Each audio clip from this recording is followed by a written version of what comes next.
Okay, so yesterday I put it out an email because I tweaked my back picking up a kettlebell.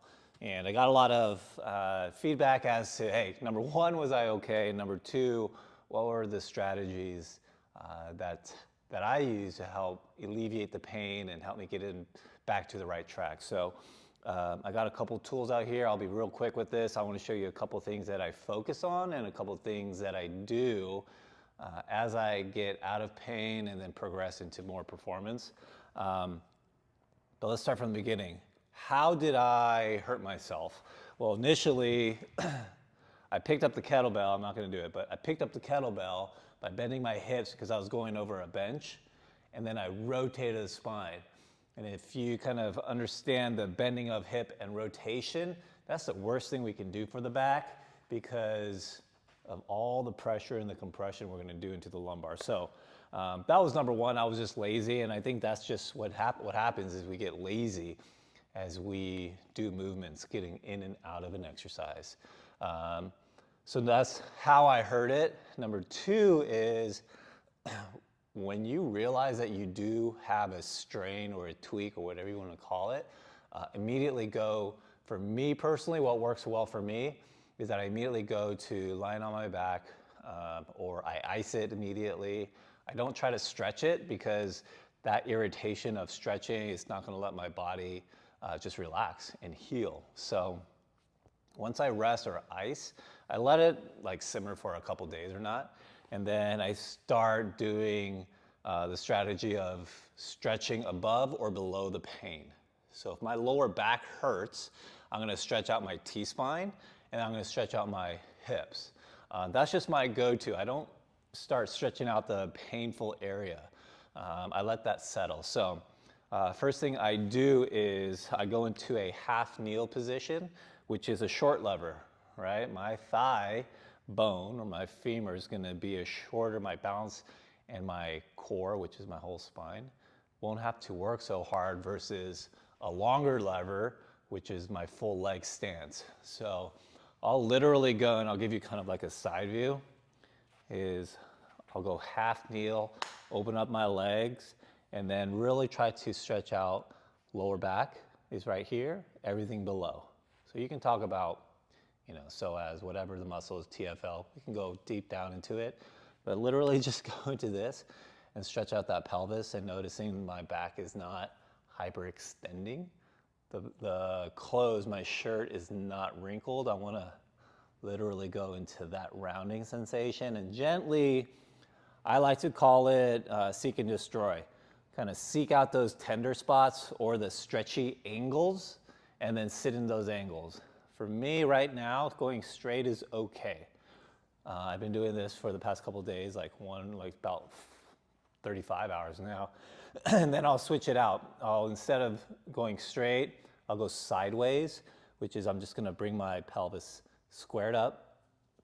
My legs will point out to about 45 degrees, and I'll stretch out inner thigh.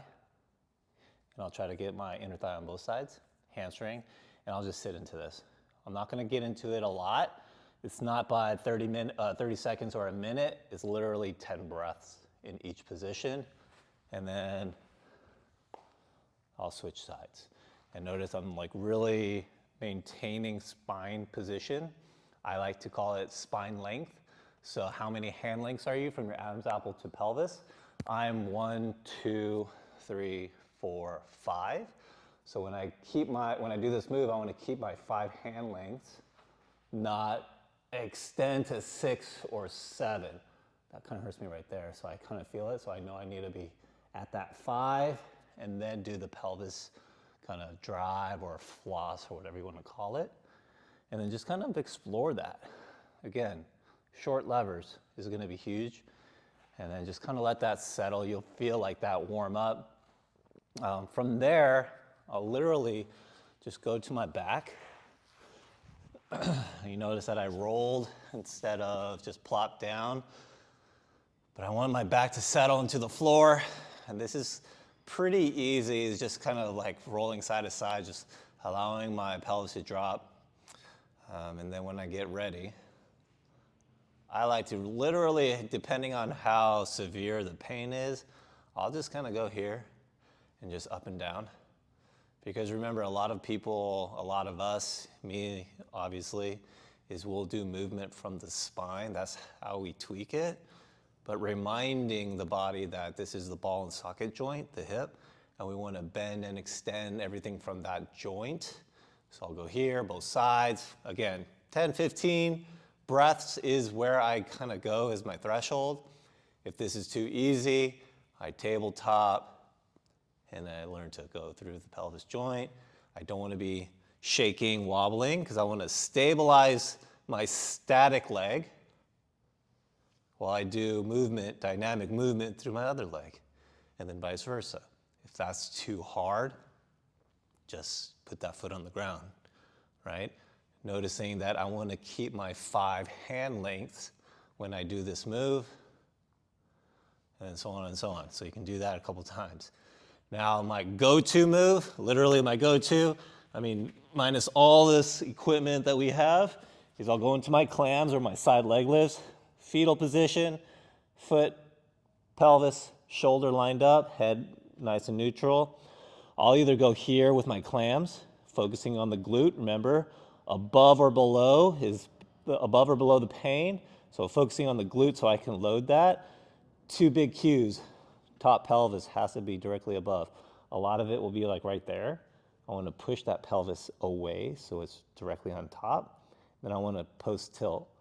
I want to create that ab engagement so I'm not 6 or 7 spine lengths, which will show a little mouse hole right there. So from this position, maintaining my spine, I'll do my clams, or I'll go into like 10 to 20 to 30 reps here where my foot is relaxed, my knees softly bent. I'm doing a move right here. I kind of hold it here to remind my body to feel it in the hips and the glutes. And then I'll change to my second angle, knee on top of knee, do 20, 30, whatever that count is to where you can maintain your position. And then my third and final angle is past the bottom knee and then lifting. Again, foot is relaxed, knee softly bent, doing the work from the hip joint and from the glutes. I'll do that both sides. That's my go-to because when I come out of it, I can roll, pick up, and get up properly. I can drive up from my glute.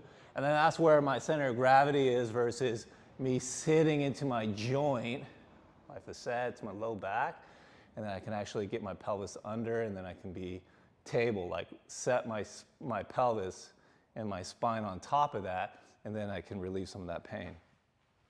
If I were to do that and that's it, I'll be happy with just doing that for 2 to 3 days. Some people want to like stretch it out, and that feels good, and that's fine. You can use these straps. I mean, a simple way to do it is